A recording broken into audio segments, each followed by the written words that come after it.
Okay, good morning. We are with John Gasperoni and I, Jacques Siboni, and we are starting our second conversation. Mm-hmm.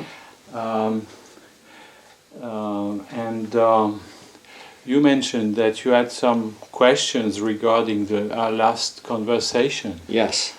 So, you had spoken about the notion that it is through the agency of the big other that the symbolic and the imaginary are fused at the time of the mirror phase, forming the Whitehead knot. And what that led me to consider, and there are things beyond this, but as a first question, if things, I'm thinking about the metaphor of things being fused. Now, normally, I think of that happening in two circumstances. One is when lightning strikes the beach and the grains of sand are fused into glass. They're transformed, but they become brittle and fixed. The second is in terms of welding. welding? Welding, where you take two pieces of metal and heat them, and they become fused together to become one. Mm-hmm. Because in welding, you can have a good weld or a bad weld. You can, like with soldering electrical wires together, you can have a good hot solder joint which will hold, or you can have a cold solder joint which will give. Mm-hmm. And so what that led me to think about was that, is that process like glass brittle? Is it in the quote-unquote normal subject, one who will fit the norm of their society? Is that a good weld? And then is the one who shows up in the clinic with a demand for assistance one suffering from a bad weld or a cold solder joint? And that's one set of questions. The second set of questions had to do then, if at the time of the mirror phase these are fused together, then at the time of Oedipus, the intrusion of the real ruptures that, and therefore for every subject, the only way they have any way of being held together is through a symptom. And how well formed or how well knotted the symptom is would then determine whether or not the subject is quote-unquote normal, or whether or not the subject suffers in some way. We'll come later on the second question, because I'm not sure, it's a complex question. I'm not sure I really grabbed your questioning. Okay. But for the first one,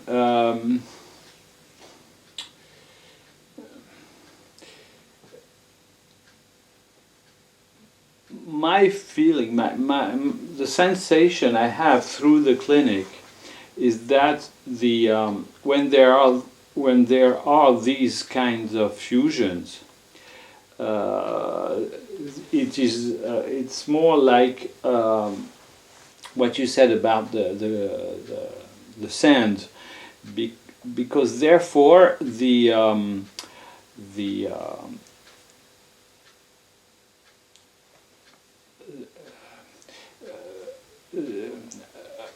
torus, which is built out of these two dimensions, it is not possible. It's not possible for the subject to realize that there are two dimensions. Mm-hmm. If you weld two different metals, then you can see the junction. And if you pass from one side to the other side, you change the metal. Although here, and it's the same problem for the paranoiac, who is not able to distinguish between real, symbolic, and imaginary, as they are in a continuum through how do you call that? Trifle? Trefoil. Trefoil. Yeah. There it's about the same. And it's... but supposedly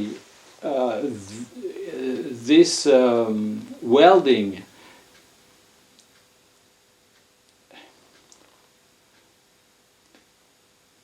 as it is the result of a neurotic comprehension of the world, there is a demand to rebuild the actual Borromean knot. So it's to come back to your metaphor. It is as well. It's a bad welding. But it lasts a lot, because when you're neurotic or when you are in this Whitehead knot, the subject insists a lot to keep it and never change it. So you would say then that another way of speaking of the Whitehead knot would be as a strong ego. Exactly, absolutely. Absolutely. And then looking at the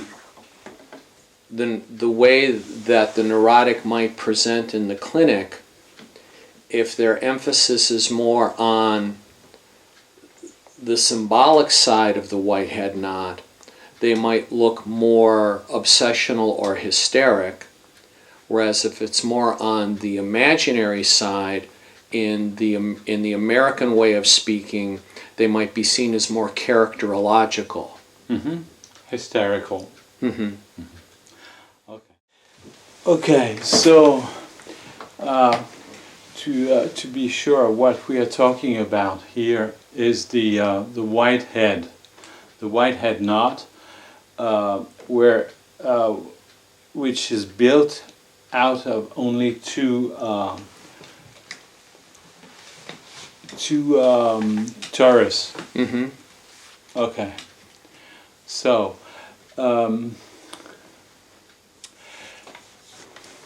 so what we have here is a depiction. Oh, okay. Let's put it somewhere. In every case, we always have this trefoil, this junction between three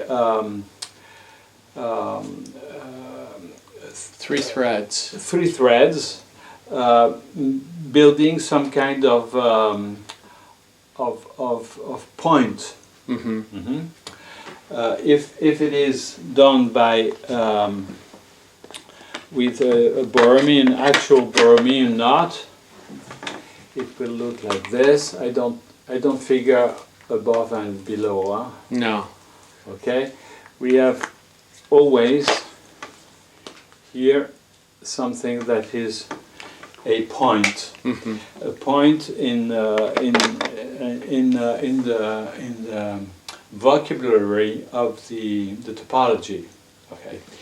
So we have a point, and here, so what this point is, it is the object of desire. So the object is desire is always present, even in the case of psychosis, or in the Borromean knot, or the case of the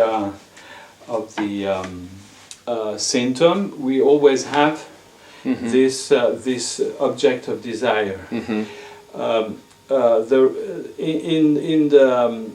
the structure of the fantasy or the neurosis, we have this this object of desire is built out of the fantasy.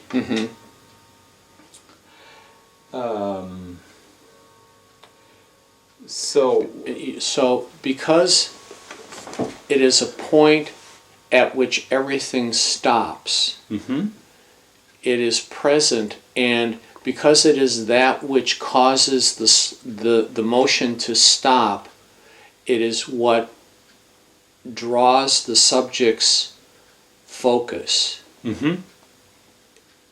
If there is no, and so in that sense, all the Bromian knot, the trefoil knot, the Whitehead knot, all are pulled to a point where they cannot move. Exactly. That's the point. That's the point. And this explains in the clinic the insistence anyone has toward the object of desire, and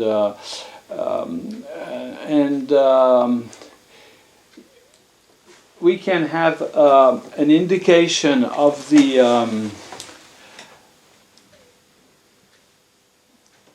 nearly of the structure of the subject by depending on the will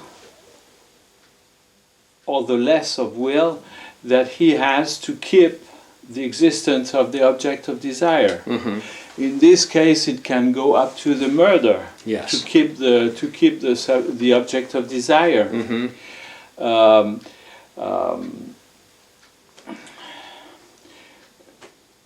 In the Zen tradition, they teach you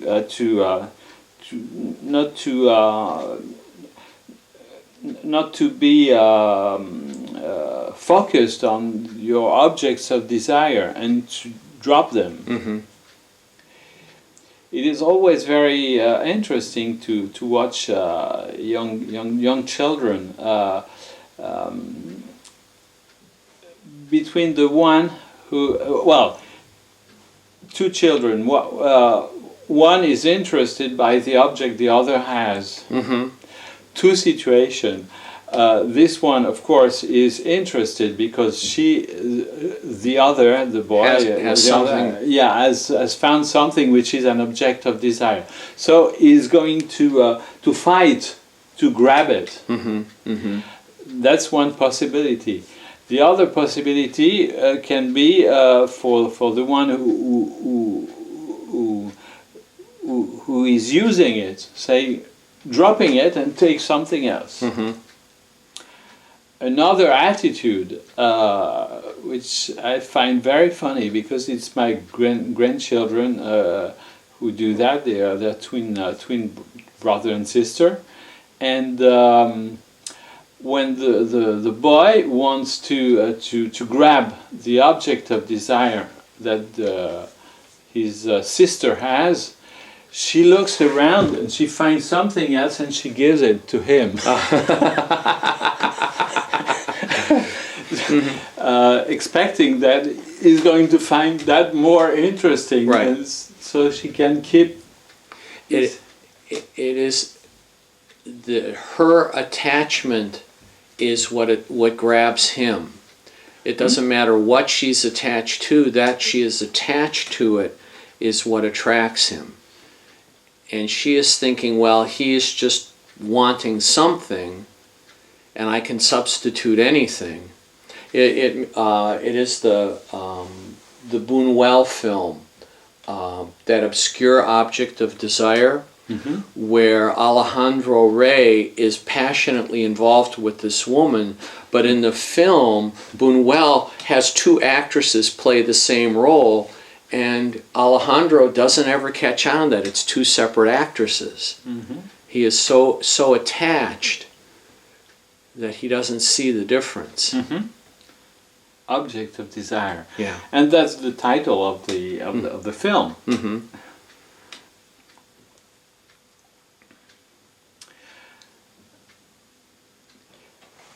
So if in our work,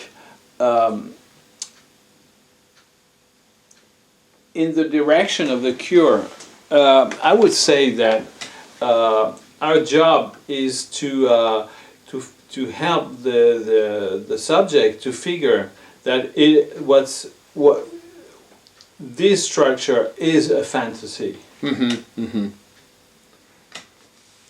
And that there are other ways to deal with one's object of desire. Mm-hmm. You make me think of a woman I worked with whose first child was a daughter, and in her mind she and her daughter were going to have the kind of relationship that this woman never had with her mother, that they would be more mother-daughter friends rather than mother and daughter. Mm-hmm. And that demand was so stultifying for the daughter, all she could do was rebel. Mm-hmm. And I would have to say then, in looking at it, the majority of the work was helping this woman mourn the loss of what never would have been, what never could have been, because her daughter was a separate person from who she imagined her daughter to become. And that until she could let go of that wish, that fantasy of what their relationship could be or what their relationship should have been, she could not really have a relationship with who her daughter was. Mm-hmm. And that in that sense, each subject is locked in that kind of death dance. Mm-hmm.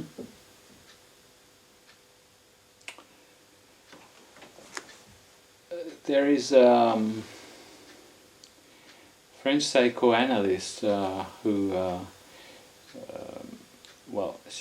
Magdalena Lesana, and she wrote many books about a few books about the relationship between mother and daughters. And she gave one book, the title was Mother and Daughter, Ravage, I don't know how you translate this. It's devastation, mm-hmm. let's see. Mm-hmm. Maybe there are no other word, but it means devastation. Mm-hmm. Because it's so difficult for the mothers to take account a girl who is different from her, partly due to the fact that when the girl is naked, they have the same sex, mm-hmm. and so it facilitates the fusion, mm-hmm. Demoniac fusion, mm-hmm. when these mothers have a boy, when they are naked, it's such a difference that leads to a cut in the identification. Mm-hmm. Well, it has many other consequences in the neurosis, of course, for the boy, but it's another question. Okay. So if the subject, after the mirror phase, is locked in a Whitehead knot, and the Whitehead knot is only of two, then at the time of Oedipus, the real intrudes. And I would then, if we look at this as being like sand fused into glass, mm-hmm. the real shatters that glass, breaks it apart. Does then for the subject to recover, in a loose sense recover, requires then a symptom. Because if the three orders are disparate, how does one then construct something that will hold them together. And so the Borromean knot then becomes the ideal case that never exists. Right. And so thinking about my own history, in a photo album, my mother has a picture of me when I'm about 3 years old. And I'm standing in the picture, I'm standing in my father's work boots, holding his lunch pail with his work hat on. And I would then have to look at that picture and say, I have now constructed in my own little child's mind a symptom of what it means to become a man. Even though I do not have any sense of what it means or what it implies, but in the moment that that picture was taken, I put together some way of quilting, of knotting the three together with the fourth. And the question then becomes, is it then one of degrees of goodness of fit to one's culture, or is it one of there is a sharp line where this construction will work and you can fit to your culture, and this construction will not work and you will always suffer? Yes, but in this example, I find two things. One is how do I solve my Oedipus? One solution is to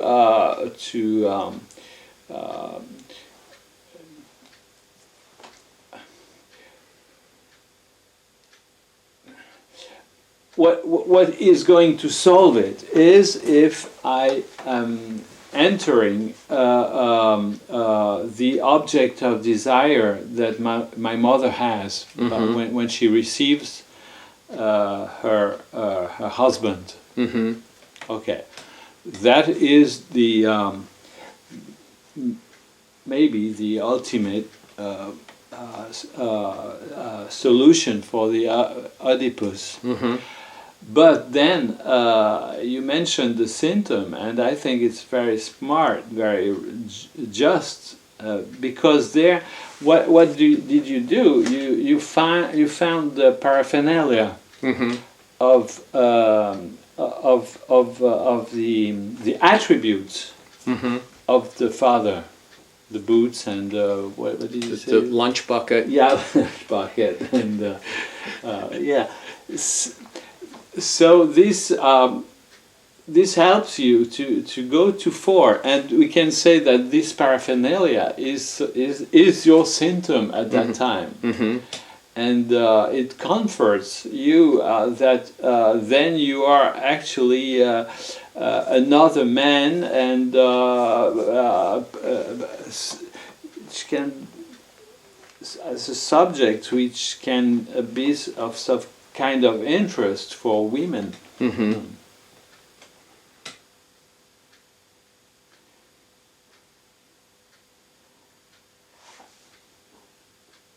Yes, I think so, because if you remain in this example on the structure of the fantasy, it is too weak.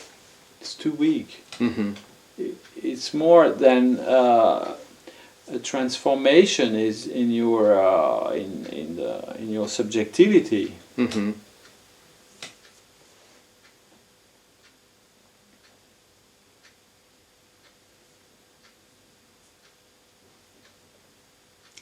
And in the direction of the cure,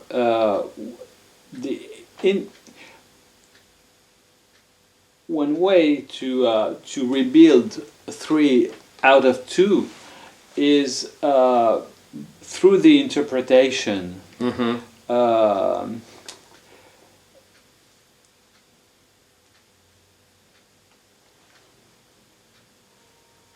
Oh, I have the feeling that you hate me, would say the analysand. And by the interpretation of saying, "Oh, well, are you sure?"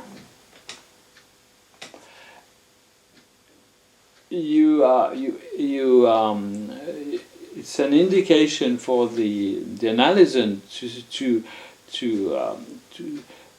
take account that what he said was a fantasy.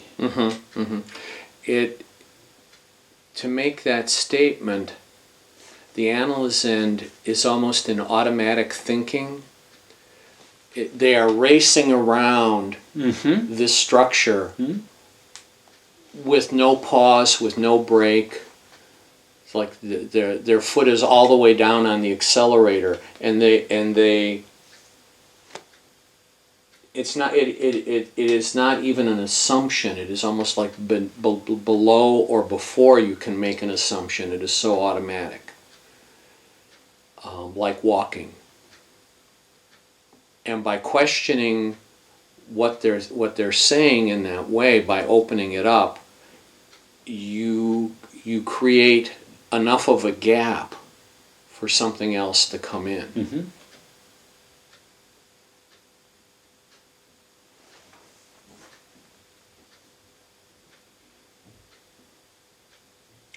And your second question was?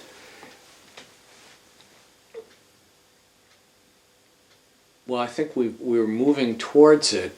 If at the time of Oedipus there is this intrusion of the real that cuts this, every subject then has a symptom. There has to be the true Borromean knot will never occur of its own. If the real is that traumatic and it cuts this,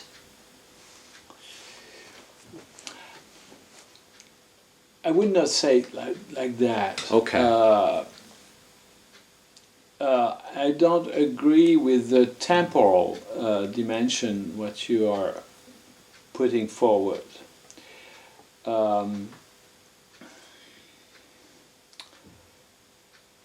Because when we are in this structure, we are already dealing with real, symbolic, and imaginary, which is late in the.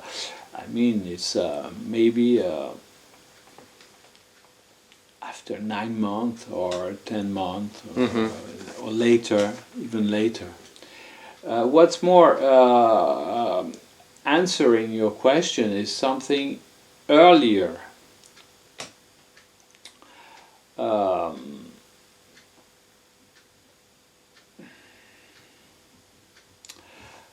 Again, the newborn child has no reason to believe that the real is different from a sphere, because that's what he had encountered during 9 months. Received the food, the heat, the sound of the mother, the father, and so on and so forth. So everything is spherical. Spherical. Okay.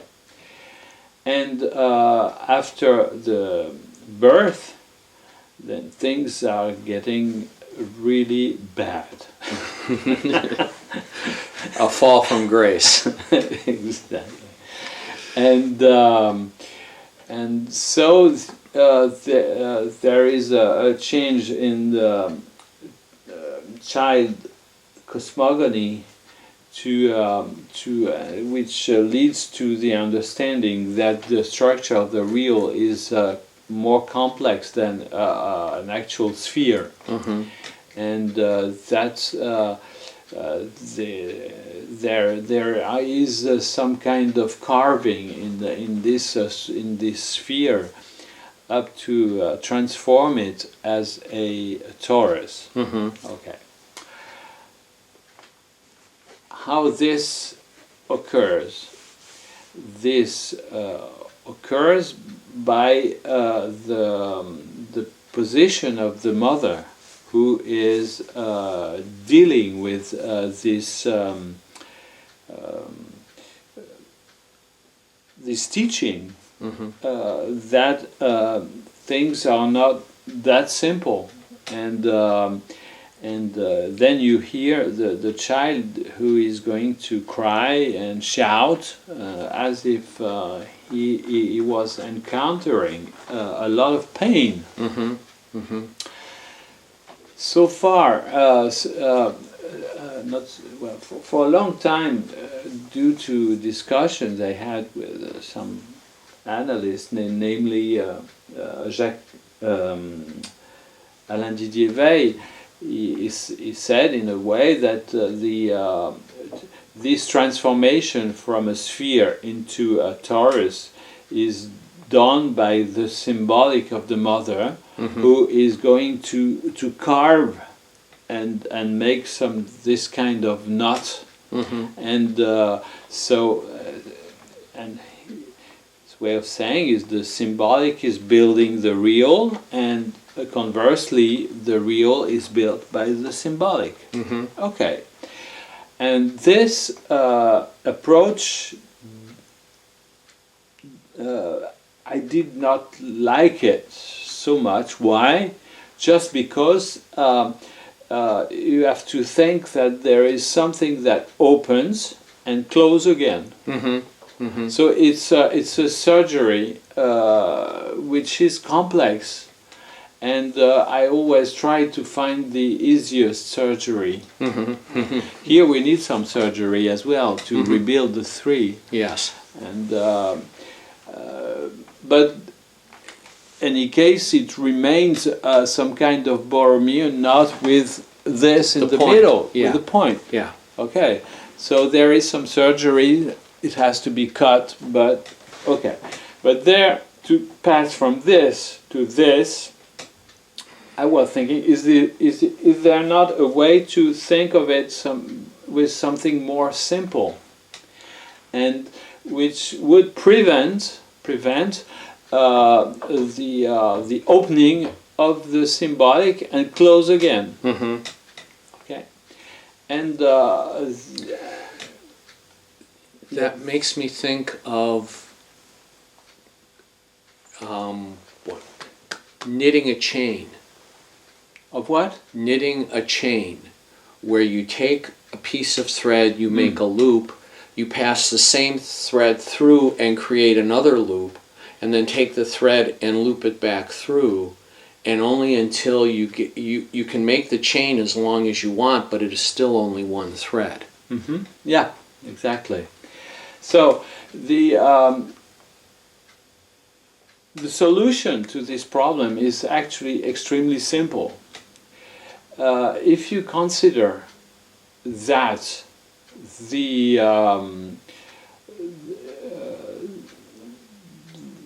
this relationship, this teaching, has to remain as a structure of a Borromean knot.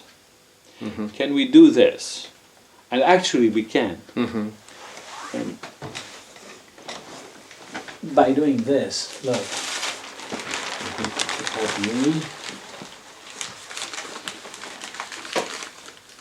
Okay. Thank you. Mm-hmm.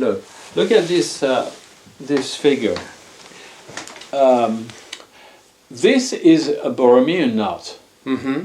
It is just presented in it's a different presentation. But mm-hmm. if you have a look, if you cut the blue, it falls apart. Red and green fall apart. If you cut this one, the green one,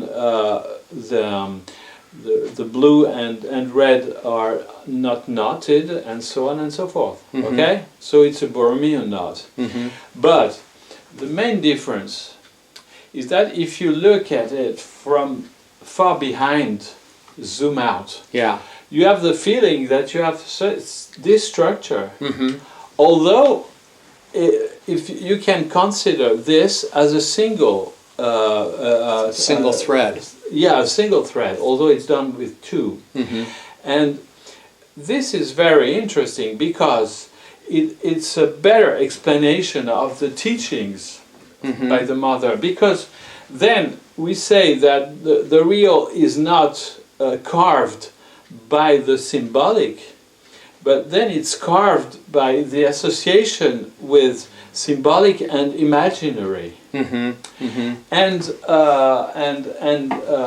in the structure of the Borromean knot, the junction between symbolic and imaginary, Lacan named it the sense. Right.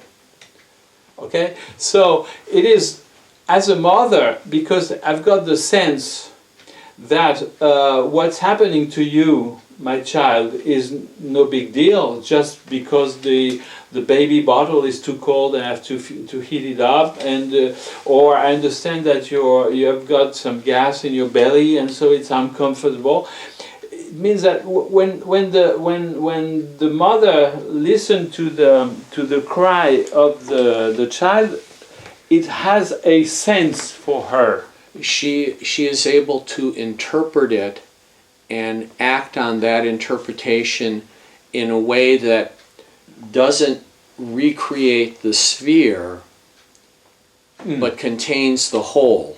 Exactly, and so that's very interesting, because there in this structure you don't really know where is the mother and where is the child. She is building the real of the child, but it is through her acceptance of the real. And there there is no surgery. No.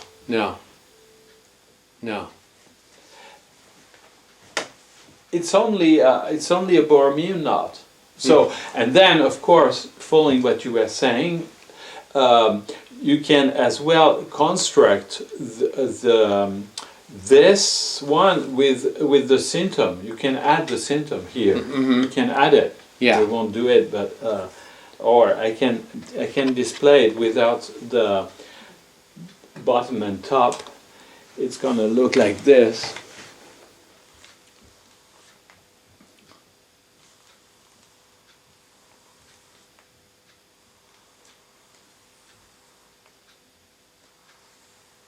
Okay? It looks like this. There is a theorem that says that any kind of knot, or Borromean knot maybe, I'm not so sure, you can always transform it with one grab and all the others in a single, like a single thread. No, it's not so good. It should be like this. Okay, but because the way she is going to deal with this teaching can be her symptom as well.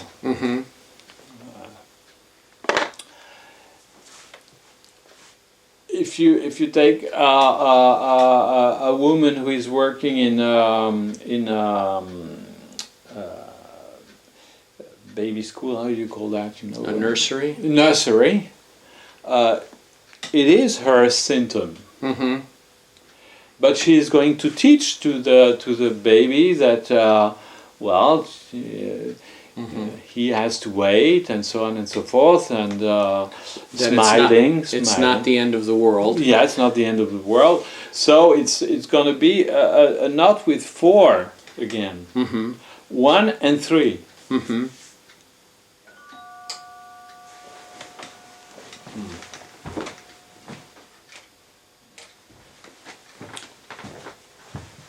Okay. And I like this presentation because it's very. It's good to take account of the clinic.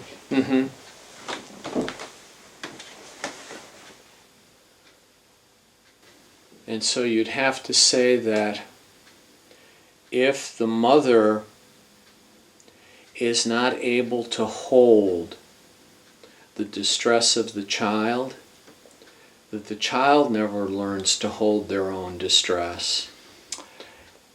And that leads to the subject who suffers anguish. Yes, and that sometimes is only a minimum, because it can lead to the fact that I, the mother, is going to master the real, and this can lead to the to psychosis. Yeah. Because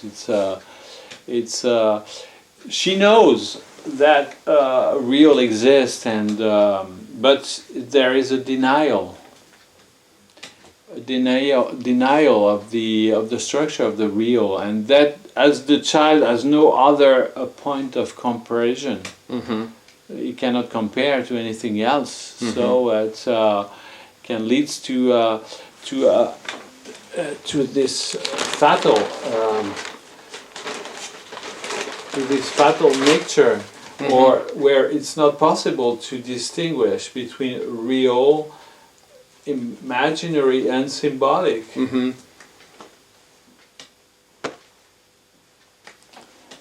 Actually, one question can be, when does the knot of the fantasy turns into the structure of the neurosis, you see? Because as long as you are aware that it's only a fantasy, it's the standard structure of connecting the subject, the object of desire, and that it can be open or closed, depending on the moment. But if you try to the neurotic will try to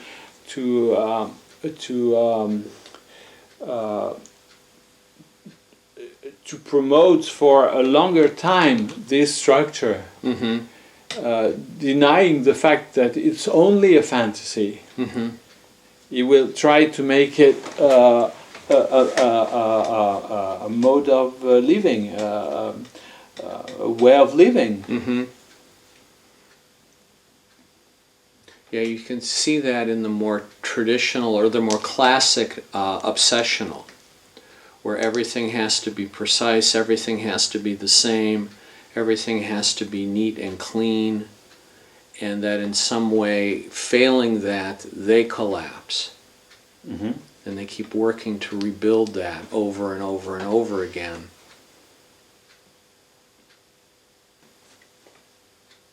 Well, I guess we've had our conversation. Yes. To be continued. Yes. Till the next time.